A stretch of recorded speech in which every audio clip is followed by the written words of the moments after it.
Et si le football n'avait jamais été un jeu? Et si chaque Coupe du Monde était en réalité un champ de bataille déguisé en fête populaire?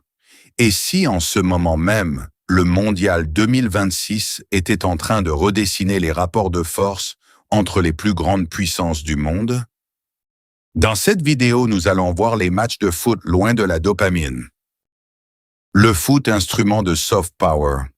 Depuis un siècle, les États l'ont compris. Un ballon peut valoir plus qu'un discours.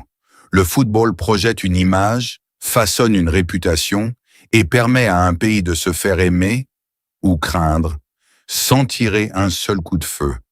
C'est ce qu'on appelle le soft power. 1934. L'Italie fasciste est le premier détournement. L'Italie de Mussolini organise la Coupe du Monde. Le régime y voit une vitrine parfaite. Gagner sur le terrain, c'est prouver la supériorité du fascisme aux yeux du monde. L'arbitrage, curieusement, tourne en sa faveur. Les Jeux olympiques de 1936, Berlin, vitrine du Troisième Reich. 2 ans plus tard, même stratégie, échelle plus grande encore. Les Jeux olympiques de Berlin, 1936. L'Allemagne nazie transforme le sport en outil de propagande absolue, jusqu'à ce qu'un athlète américain, Jesse Owens, vienne fissurer le mythe de la race supérieure devant les caméras du monde entier. Le boycott, arme politique, guerre froide. Le sport peut devenir une sanction. En 1980, les États-Unis boycottent les Jeux de Moscou pour protester contre l'invasion soviétique en Afghanistan. 4 ans plus tard, l'URSS rend l'appareil à Los Angeles. Le stade devient un front diplomatique à part entière. Les États achètent des clubs. Aujourd'hui, la stratégie a changé de forme. Le Qatar rachète le PSG. Les Émirats prennent le contrôle de Manchester City. L'Arabie saoudite investit dans Newcastle. Un club de football devient un outil d'image, une carte de visite mondiale, un moyen de redorer une réputation à coups de milliards. La Coupe du Monde, vitrine géopolitique moderne. La Coupe du Monde, elle, reste l'ultime vitrine. Russie 2018, Qatar 2022, 2 éditions organisées par des pays critiqués sur les droits humains, mais qui en ressortent avec une image mondiale largement adoucie. Le ballon efface, l'espace d'un mois, bien des controverses. Transition. 2026, le tournant.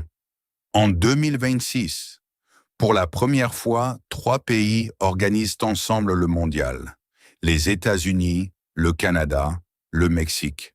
Une première historique qui, très vite, va se transformer en casse-tête diplomatique. Le contexte Trump, visas, ICE, tensions.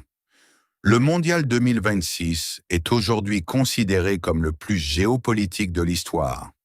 Restriction de visas pour certains supporters et délégations. Déploiement massif de la police de l'immigration aux États-Unis.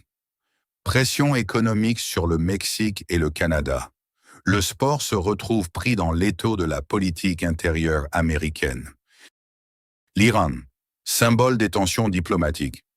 La participation même de certaines sélections est remise en question. Celle de l'Iran, notamment, a été questionnée au nom de la sécurité, ravivant en plein tournoi les tensions diplomatiques entre Washington et Téhéran. Le Mexique sous haute sécurité. Au Mexique, la mort du chef d'un puissant cartel a déclenché une vague de violence.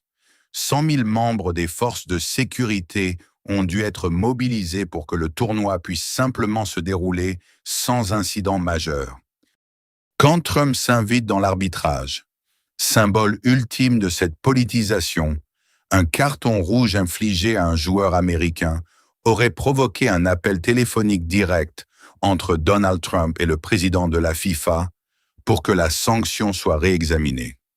Un siècle après Mussolini, l'ingérence politique dans l'arbitrage n'a jamais vraiment disparu. Le débat du boycott en 2026. Fallait-il boycotter ce mondial? La question a sérieusement été posée. Elle rappelle qu'aujourd'hui encore, refuser de jouer peut être une déclaration aussi forte que de participer. La question qui reste sans réponse. Alors la prochaine fois que tu regarderas un match de Coupe du Monde, demande-toi vraiment ce que tu es en train de regarder. Un sport ou une diplomatie qui ne dit pas son nom.